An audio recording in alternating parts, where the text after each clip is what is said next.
Mercados y codicia. Los mercados son frecuentemente criticados por permitir o promover la codicia, y los primeros en saltar a la palestra son los vendedores, a los que se adjetiva de codiciosos por los altos precios a los que venden. Sin embargo, muy pocas veces se define qué es codicia.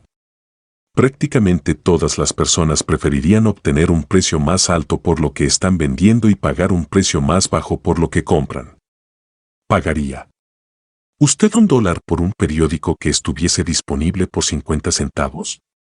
¿O le diría a un empresario que estaría dispuesto a trabajar por la mitad de lo que otro empleador le ofreció pagarle? Añadir una seguidilla de ceros a los precios o salarios cambiaría el principio o la definición de codicia. Es difícil discernir por qué debería hacerlo. No obstante, si todos somos codiciosos, entonces la palabra no tiene ningún significado. Pero si se refiere a las personas que desean tener más dinero que el que la mayoría de los demás aspira a poseer, entonces la historia de las grandes fortunas estadounidenses, Ford, Rockefeller, Carnegie, etc., sugiere que la forma de acumular vastas cantidades de riqueza es encontrar la manera de ofrecer bienes y servicios a menores precios, no a precios más altos. En el siglo XIX, Richard Sears estaba ferozmente determinado a superar a Montgomery Ward, el minorista más grande del mundo en ese entonces, y trabajó sin descanso durante incontables horas para alcanzar ese fin, algunas veces asumiendo riesgos en sus negocios que bordeaban lo imprudente. Sears buscó todas las formas posibles para recortar sus costes, para que de esa manera pudiera rebajar sus precios en relación con los de Ward, y todas las formas posibles para quitarles clientes a todos sus rivales. Hizo todo esto, no porque no tenía suficiente dinero para vivir, sino porque tenía ambiciones, deseaba que su compañía fuese el número 1. Si esta es nuestra definición de codicia, entonces Sears era codicioso. Lo que es más importante en este caso, como en muchos otros, es que fue precisamente esta codicia la que llevó a precios más bajos. Así fue como Sears superó a Montgomery Ward y lo reemplazó como el principal minorista del país a comienzos del siglo XX. Años después, de la misma forma Walmart superó a Sears.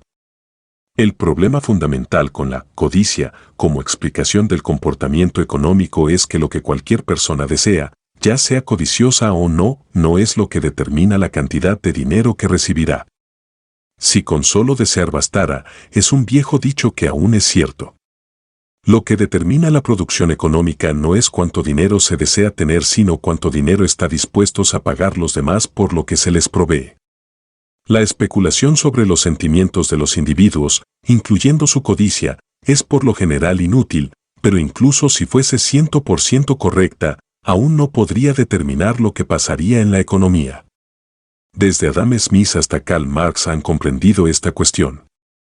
Ambos hicieron una clara distinción entre las intenciones de los individuos y los efectos de los sistemas económicos. Como se indicó en el capítulo 23, Marx veía a los resultados económicos como algo completamente independiente de la voluntad del capitalista.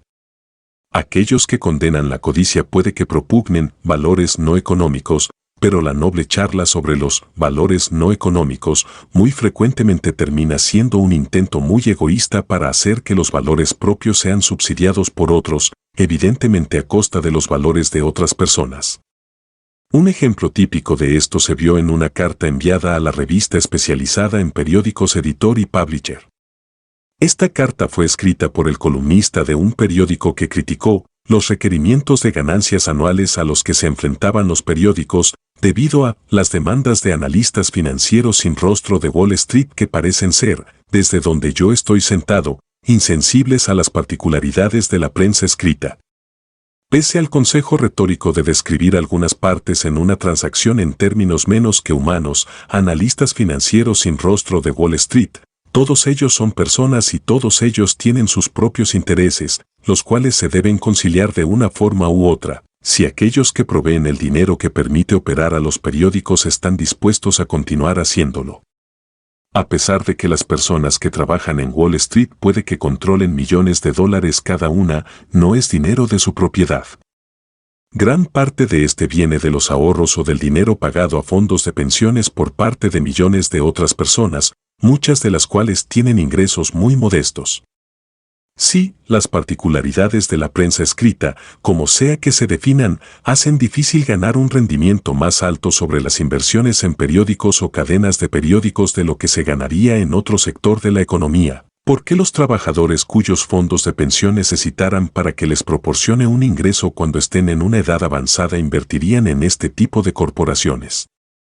Ya que muchos editores y columnistas ganan mucho más dinero que muchas de las personas cuyos pagos a los fondos de pensión proveen a los periódicos con el dinero necesario para funcionar, parecería particularmente extraño esperar que las personas con menores ingresos subvencionasen a aquellas con ingresos mayores, por ejemplo, profesores y mecánicos que subvencionen a editores y reporteros.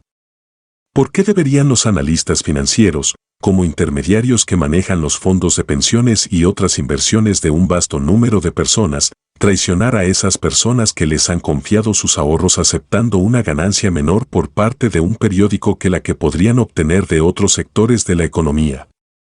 Si el buen periodismo, como sea que éste se defina, resulta en menores tasas de rendimiento sobre el dinero invertido en cadenas de periódicos, cualesquiera que sean los costes especiales para publicarlos que son responsables de esta situación pueden ser sobrellevados por cualquiera que sea el número de personas que se beneficie de los periódicos. Los lectores pueden pagar precios más altos por los periódicos, los columnistas, editores y reporteros pueden aceptar salarios más bajos, o los anunciantes pueden pagar tasas más altas por publicidad. ¿Por qué se debería obligar a los mecánicos, enfermeras, profesores, y un largo etcétera de todo el país a sacrificarse, cuando son sus ahorros personales y fondos de pensiones los que proveen el dinero que las cadenas de periódicos obtienen al vender acciones y bonos corporativos? ¿Por qué deberían otros sectores de la economía que están dispuestos a pagar más por el uso de esos fondos ser privados de estos recursos para favorecer a un sector en particular? El tema en cuestión aquí no es resolver los problemas financieros de la industria de los periódicos, sino mostrar lo diferente que se ven las cosas cuando se consideran desde el punto de vista de la asignación de recursos escasos que tienen usos alternativos. Esta realidad económica fundamental es oscurecida por una retórica emocional que ignora los intereses y valores de muchas personas al aglutinarlos en intermediarios antipáticos como los analistas financieros, insensibles, mientras que los intereses que compiten entre sí son expresados en términos idealistas, como la calidad periodística.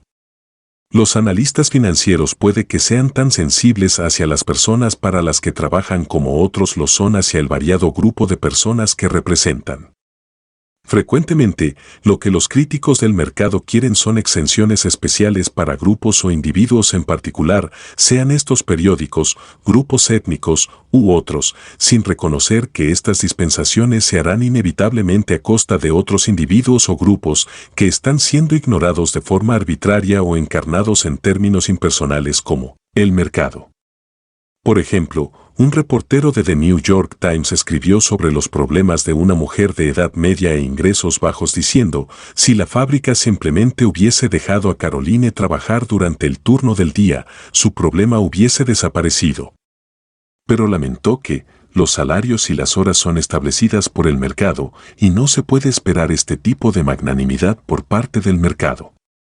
Nuevamente, en este caso, el inevitable conflicto entre lo que una persona desea y lo que otra persona quisiera está presentado de una forma que reconoce como humano solo a un lado de la ecuación.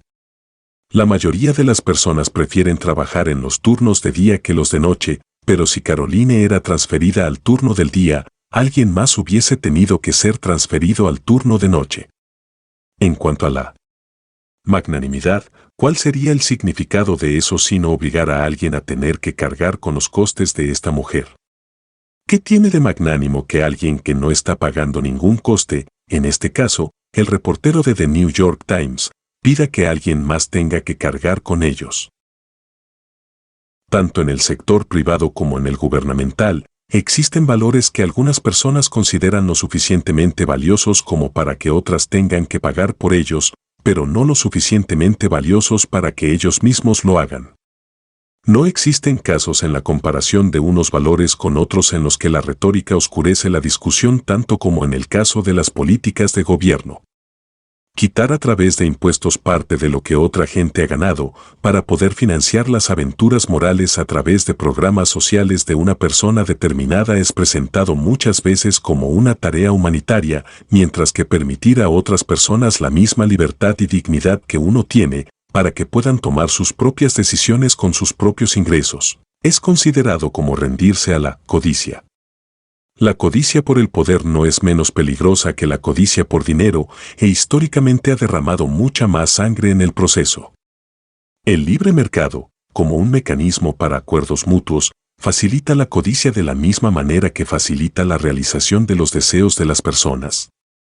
Con seguridad, podemos asegurar que no evita la codicia, pero produce una retribución, proveyendo a otros las cosas que desean, para así poder hacer que entreguen su dinero de forma voluntaria. Sin embargo, una pregunta más relevante es si otros sistemas económicos, incluyendo aquellos basados en principios altruistas e igualitarios, terminan siendo sistemas con menos codicia que uno que depende de los precios para asignar recursos escasos.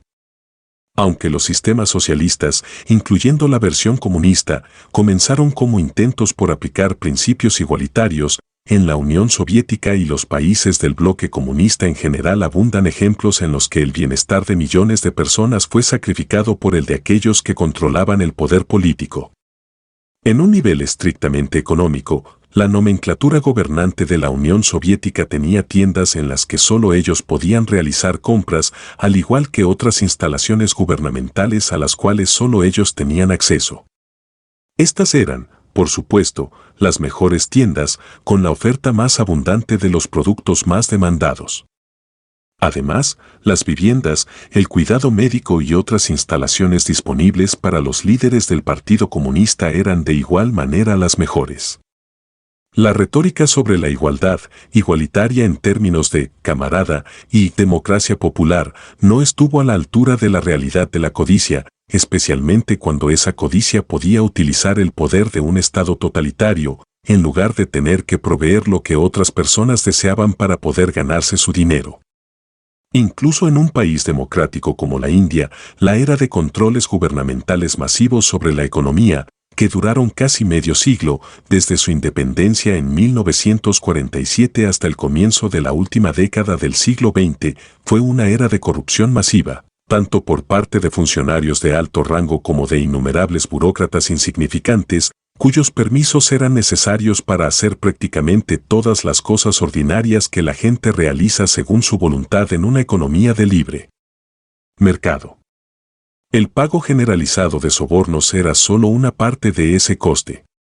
Se ha estimado que la ineficiencia de los controles burocráticos intrusivos ha costado a la economía vastas cantidades de producción que pudo haber hecho que el ingreso promedio de los indios se incrementase en varios cientos de dólares al año.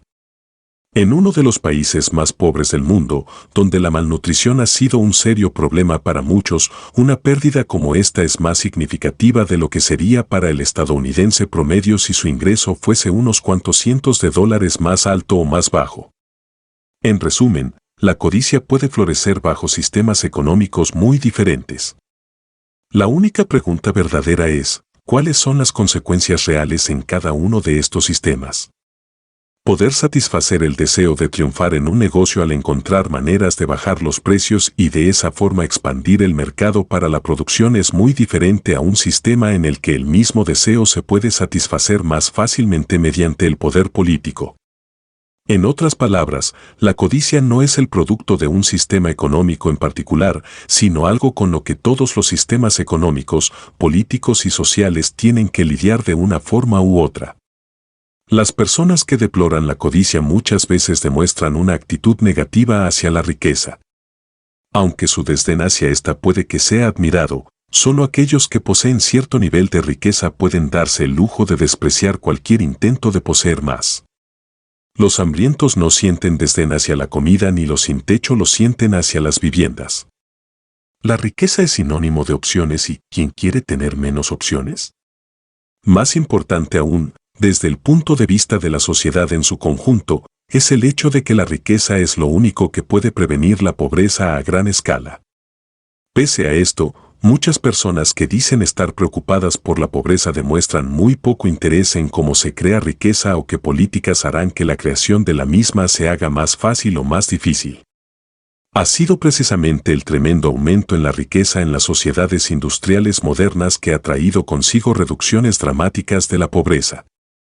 Después de que China liberalizara sus mercados y comenzara a industrializarse durante las últimas décadas del siglo XX, se estima que 1 millón de personas salieron de la pobreza cada mes.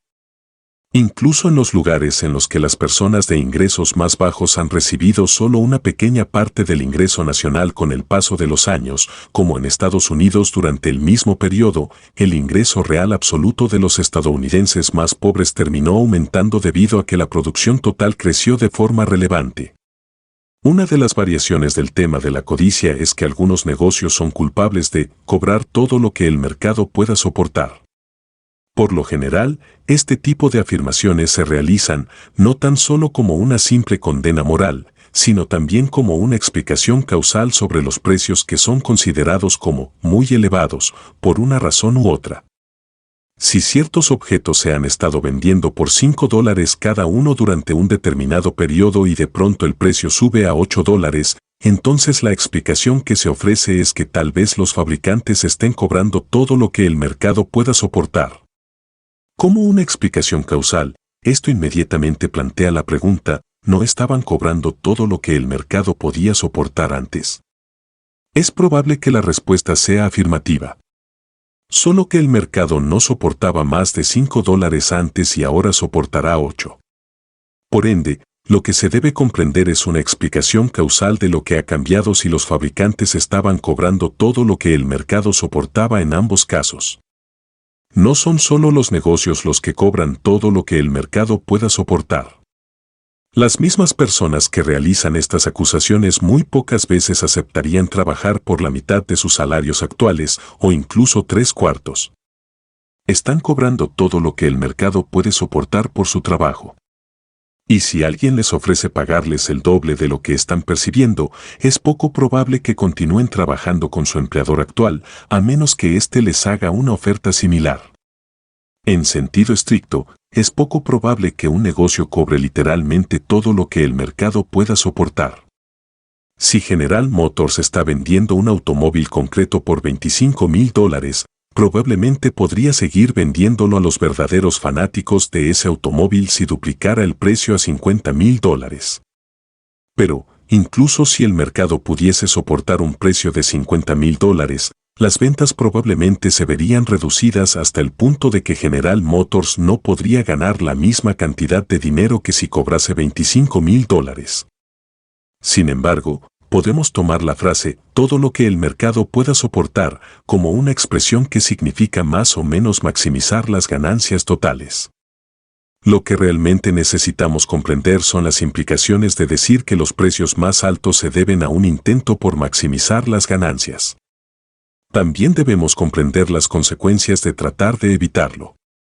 Decir que el mercado podrá soportar un precio más alto es afirmar que la cantidad demandada de electricidad, objetos, cámaras o lo que sea, excede la cantidad ofertada al precio actual. La existencia de un control de precios bajo estas condiciones garantiza que la escasez no sea corregida. Centrarse en la codicia del vendedor ni explica qué causó la escasez ni ofrece una solución a esta.